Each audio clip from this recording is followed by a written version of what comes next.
Hello and welcome to the Nexus. We are doing the Fast and Furious Dodge Charger build, issue 41. In today's issue we get a tyre and we're also going to be fitting the rear axle to our car. So I'm just going to go and grab the chassis, the rear axle and the drive shaft because everything gets put in today. So without further ado, let's go and do that. Okay, so we've got the chassis that's like this. We've also got the shock absorbers that we had in the last issue and the screws. We've got the drive shaft and our finished rear axle. So the first part is we are going to be taking out the shock absorber here. So this goes in to these two sockets here. So we're going to use AM screws to attach them in place, so I'm going to do that right now. Okay, so I've put the two shock absorbers. Now one is very loose and I've tightened it the best I can, like really tightened it. This one is a little bit more stable, but obviously once the axle's in, it will stiffen it up anyway. We've got the springs here, so we're just going to drop the springs in to the shock absorbers like that. Now, this is a bit of a change. So, firstly, we've got a bigger end. We've got a bigger end and the smaller end. Smaller end goes in first.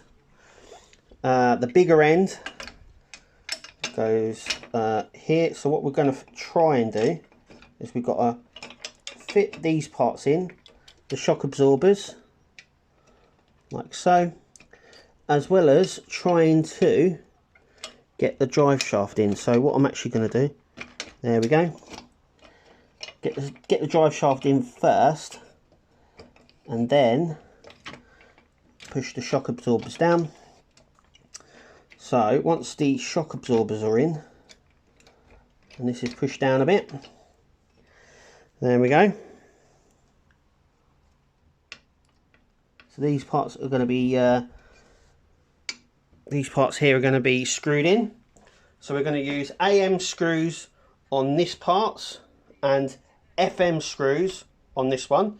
So I'm going to go ahead and do that now. Okay, so that is all in and secured, and that is what it should look like. At the end it's all connected here. Shock absorbers are still in. So what I've now got to do is I've got to grab this wire here. And it doesn't seem to, I think this whole section, I think my shock absorbers are on the wrong way round as well. I think they're supposed to be here at the back. It doesn't matter, we've now got to take this wire and connect it onto the brake line. And then I'm going to build the tyre. So I'm going to actually build the tyre first. Okay, so here's the tyre. We get the screws for just the tyre. The screws that I've just used, the AM and FM screws we got in the last issue. I just needed to point that out. So there is the tyre. I actually prefer how this tyre goes on over the sort of the other tyres that we have. If you've ever built the Route Master or the Mustang from D'Agostini or the Eddie Stobart, you will know you have to push the rubber part onto the rim. I find that difficult and it can lead to warping on the tyre. So I do prefer these tyres. So the first part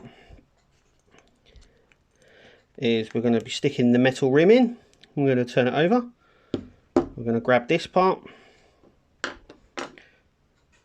Just here there is a section on this that we need to have a look at. It's actually on the metal rim.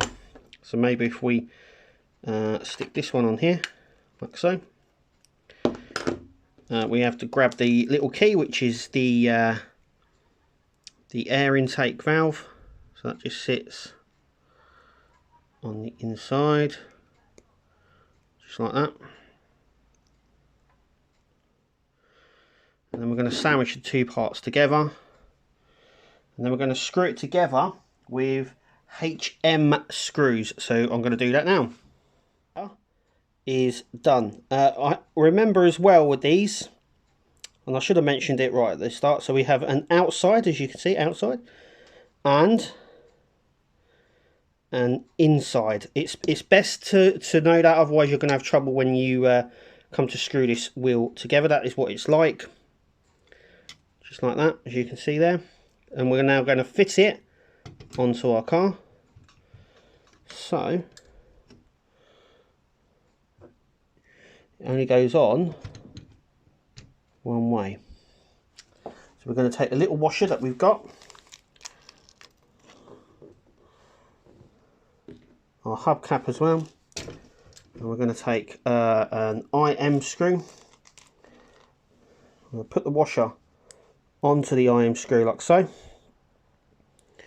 we're going to secure that just in the top here, if I can. No,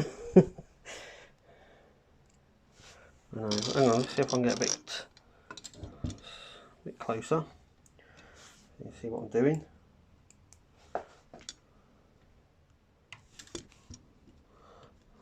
And this is going to be tightened up as tight as you can, I would say.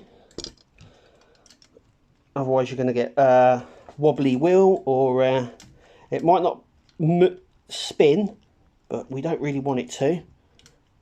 That's about as tight as I'm going to get it. Our little hubcap now.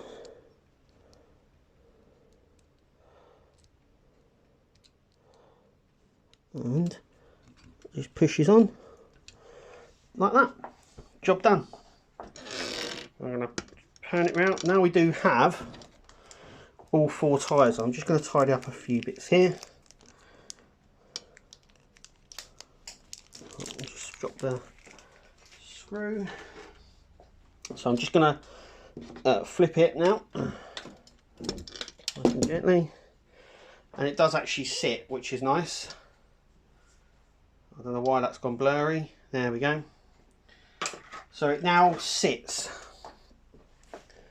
which is cool. Now